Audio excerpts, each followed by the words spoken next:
What's up, YouTube and Facebook? Everybody that has been checking out my videos, I want to thank you guys. I really appreciate the comments and the feedback and the views. I want to continue to bring you some good videos.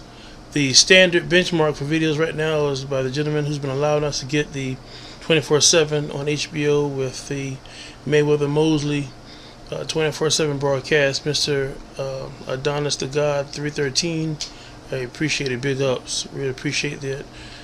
Getting these uploaded quickly, even though you may miss them on HBO, you get a chance to keep up what's going on between the Mosley and Mayweather camps. I want to jump right in with some of the contradictions I've been observing through all of this. I went back and watched some of the 24/7 with Hatton and 24/7 with Oscar De La Hoya, and some of the contradictions, and they're consistent contradictions. Mayweather makes a comment that De La Hoya, at that time, the face of boxing, the cash cow, the golden boy, as you will, wanted to be like him. He was a jealous fan, and this, and that, and the other. The man who gave you the opportunity to get your biggest payday. He said, I've been calling De La Hoya out. Well, you made a comment not too long ago that you lead the pack, so you don't look who's behind you. You look who's in front. So obviously De La Hoya must be in front of you. He was calling to him. He didn't say you shot it back. You called to him. So obviously you were saying, okay, De La Hoya, hey, I want to be like you. We fight me, and let's see which one of us is the best. They called him pound for pound the best at that time. And that was true. We know De La Hoya was at the end of his career. We understood that. But at that time, the cash cow was De La Hoya. The biggest name was De La Hoya. Now, let's back all the way to the Olympics. He wanted to be like you. How he wanted to be like you? You don't have no gold medal. Huh? Say, you weren't an Olympic champion. Did you get a bronze, or did you even belt? You were a disappointment at the Olympics. Why he wanted to be like you? You understand what I'm saying? He started off at the low weights and came all the way up. Set the, what's that word? Blueprint, trailblaze. He set the path for you to have that opportunity to move up in weight, to get that money, to get that exposure. And when it all came to the tippy top, you topped it all off by fighting him for your highest amount of money, highest amount of adulation. As a matter of fact, he basically passed the torch to you to be the big earner in boxing. If that had been any other fighter, they would have got that opportunity. But just because you happen to be undefeated, doing, he's like Jay-Z say about Wayne, I see you, he saw you, so he gave you a shot. Younger, stronger, quicker, no matter how well De La Hoya trained, he couldn't beat you. We knew that.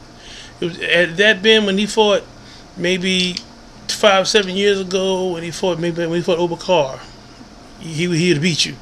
When he fought Corte, he'd beat you. Even the De La Hoya that fought Pernell Whitaker, who actually lost that fight, he probably could have beat you.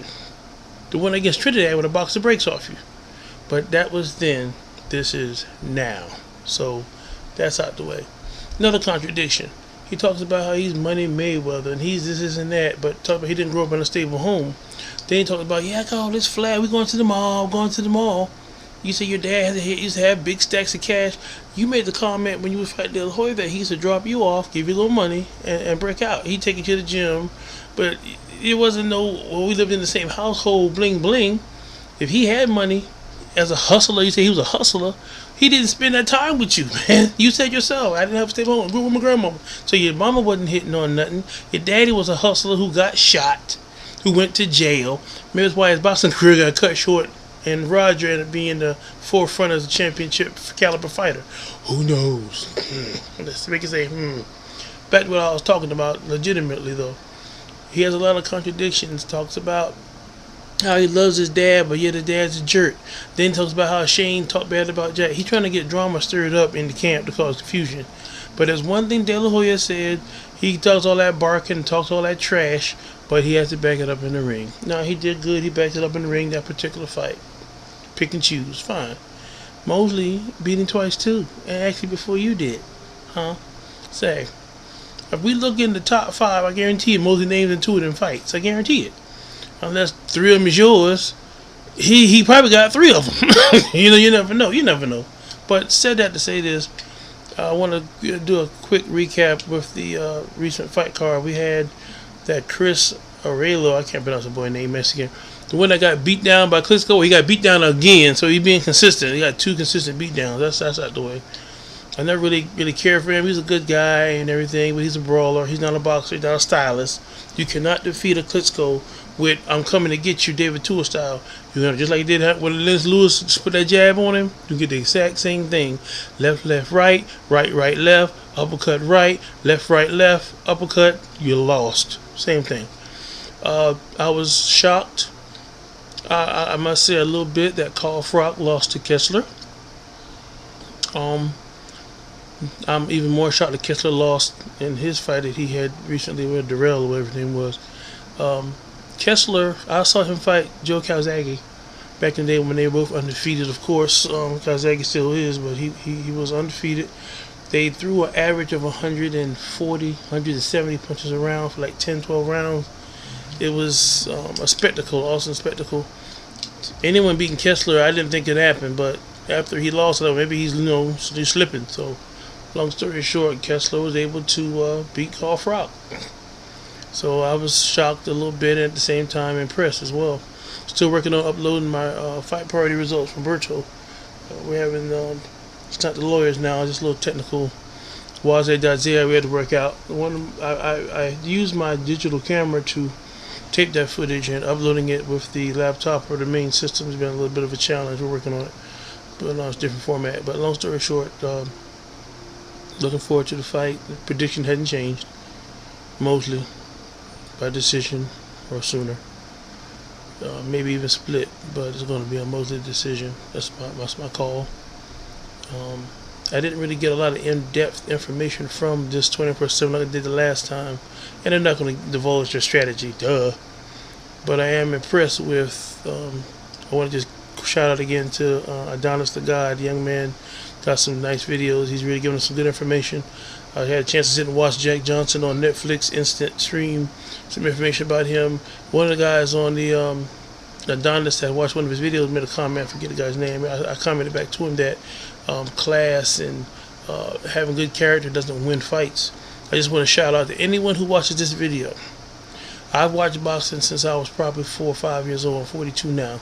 My father, the late Daniel Zemo Baines, got me into the fight game, watching it. Fights like Ali and Leonard, Duran, Hagler, Hearn, you know the recipe. But I said that to say this: I've watched a lot of classy guys in the ring. Tommy Hearns, Hagler. Sugar Ray was a trash talker. I didn't like Sugar Ray at that time. He's my boy now. Got his stuff from every beer. I put on my little shelf over here, sign autograph pictures and stuff. But there was times when we wanted to pay money to see Sugar Ray lose. Floyd is walking in that kind of territory right now, but I think he's walking in that territory because he feels as though that's what's going to make him the most money. He could come into the fight, show class, whoop the dude, and still make money. The excuses is no, they want to see, this is America, they want controversy. True, they do want a little controversy. But Sugar Shane Mosley is sharing the ring with you. You feel me? De La Hoya shared the ring with you. They didn't have to act like that. De La Hoya is not the type of fighter that you can say is broke, because he signed your check when you and him fought. So he's got more money than you, more fame than you. He's an Olympic gold medalist. So that's telling you that class can still do a little tap, do a little spank, and still get the cash. You see, sometimes he says, I'm a product of my environment. You were raised by wolves and gorillas. I understand that. I've seen your family. From your mama to your grandmama, I've never seen a set of human beings that look more like apes in my life. I believe in God. I believe in Jehovah. Some people believe that man evolved from evolution. When I saw your family, I don't know now. I got to go back and rethink my training. But anyway, 9 minutes and some change. I'm going to cut this short by saying Berto has 2 opportunities. The winner of the Mosley Mayweather, maybe Pacquiao. We'll see what happens. The Super 6 thing's taking way too long with the super middleweight. I don't know what's going on over there. It's taking way too long. I was going to say that it's going to be Abraham, but he got beat, so maybe Carl Froch can pull it off. Maybe Kessler. Is all up in the air right now. We don't know. Stay tuned. I'm trying to get my other video uploaded. I got about 30 seconds. I'm going to sign out. I'll look back at you. Thank you, Facebook, YouTube, and everyone who checked out my videos. Till later. Aha.